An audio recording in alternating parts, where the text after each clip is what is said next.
The new 2022 Toyota Tundra has been revealed. What is it, and when can we get it?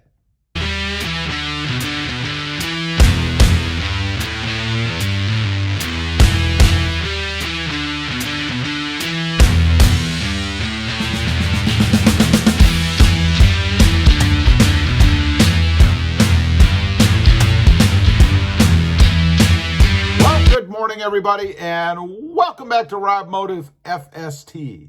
Last night, the new redesigned Toyota Tundra was announced. Let's run through the details, and I'll let you know when you can expect to get it. First of all, it's going to be offered in two available engines. We have the iForce Max.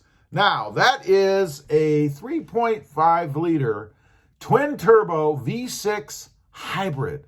It is 437 horsepower with 583 pound-feet of torque. That's the big daddy. Then we have the iForce 3.5-liter twin-turbo V6. It is 389 horsepower with 479 pound-feet of torque. They list towing as a max of 12,000 pounds. I'm sure that is for the big daddy, the iForce Max 3.5-liter twin-turbo V6 hybrid.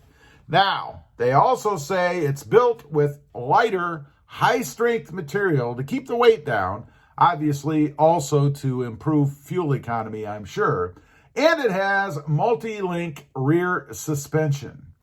Now, advanced off-road technologies. It has multi-terrain select, which is MTS, and crawl control. Just much similar to what the Toyota Tacoma has now, the little refresh on the Tacoma.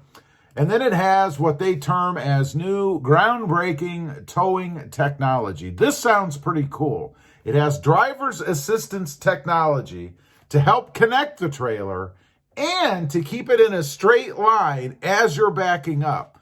That was always a problem for me with anything attached to the back, trying to keep things going where I want them to go. They say this new system is going to aid you in doing that. Let's talk about the interior. First of all, they have maintained or kept the all the way down rear window. You know, that whole big glass section, the rear window, it still goes down all the way, the whole window, just like what we have now. And it's awesome that they have kept that, I think. A panoramic moonroof. A one-touch button, the whole roof opens up. You can tan in it. You can look at the stars. Pretty cool feature. The cabin itself, they say it is more comfortable, lots of soft touch materials, and available heated and ventilated front seats. Now, you notice it says ventilated. Doesn't say anything about air conditioned. So I'm curious if they're going to be air conditioned. It doesn't sound like it. I'm curious as to why they didn't go full bore there, but it sounds like they did not. Now, it also has a new multimedia system. This is that great big screen that we saw in two of what I've termed as the test mules. I've got to say, it does look much better now than it did in those pictures. It looks more integrated. It looks like the interior flows a bit better now, which is a good thing. It is a 14-inch system. It is touchscreen, and it does allow for wireless connectivity with Apple CarPlay and Android Auto. Hallelujah, we've gotten rid of the cord, finally. Now, the TRD Pro, this is the white and the red versions that you probably saw in the commercial. They say it has 18-inch forged alloy wheels and all-terrain tires. That would make sense since it's the TRD Pro. Also, they're utilizing the Fox shocks or Fox suspension, and it comes with a TRD aluminum skid plate.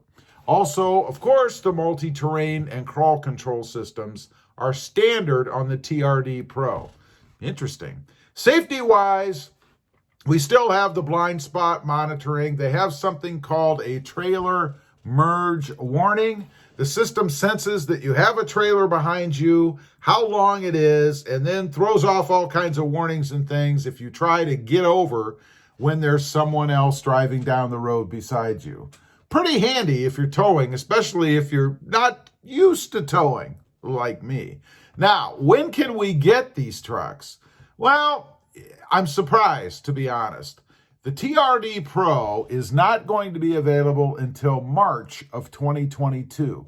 I kind of figured they would come out with the TRD Pro first. You know, put the big trim levels out there, make a bunch of money to begin with. Doesn't appear they're going to be doing that.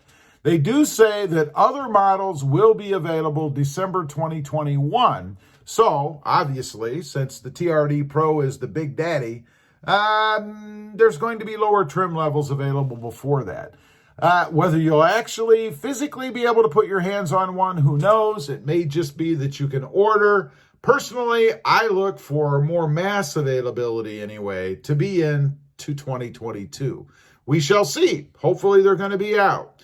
Now, a few things that are interesting to me. One, the interior. I gotta say, the interior looks pretty darn sharp. At least in the TRD Pro. Of course, they've got that eye-popping leather, red leather interior, and then a big, looks like a red leather kind of a dash area up above the glove box. Now, in the Pro anyway, it does say Toyota up above the dash. That's kind of interesting. I think I'd rather have that glove box there that used to come, you know, that two-part glove box, the bottom and the top.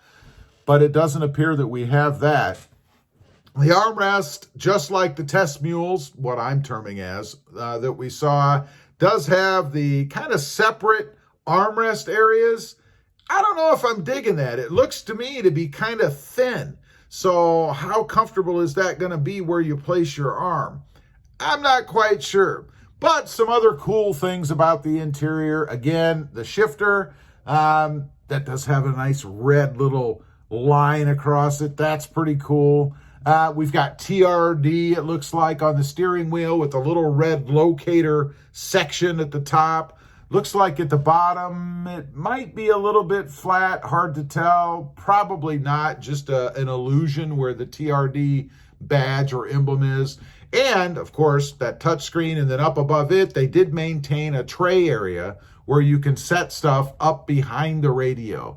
Might be kind of awkward because that radio, or that multimedia screen, I should say, juts up above the dash. So I just wonder if there's any space behind it and things can fall behind that screen. Or otherwise, to access that little area they have in the dash, kind of have to reach up and over that screen.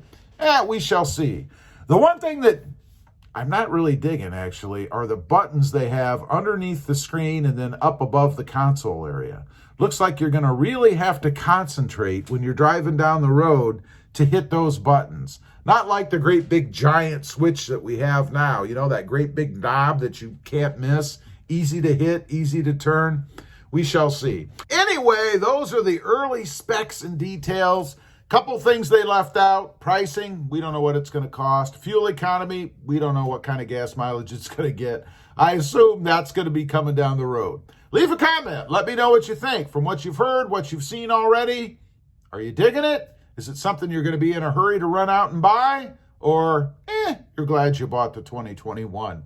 I'd be curious to know. Also, real quick, I do have 2 additional channels. Rob Motive, all about my 2020 Toyota Tacoma. And Rob Motive JT, all about my 2020 Jeep Gladiator. Check them out, and if you're interested, why not subscribe? Don't forget to click that notification bell so that you don't miss out on any upcoming videos. And do me a favor, smash that subscribe button on the way out. Thanks for watching. Stay safe out there. Bye.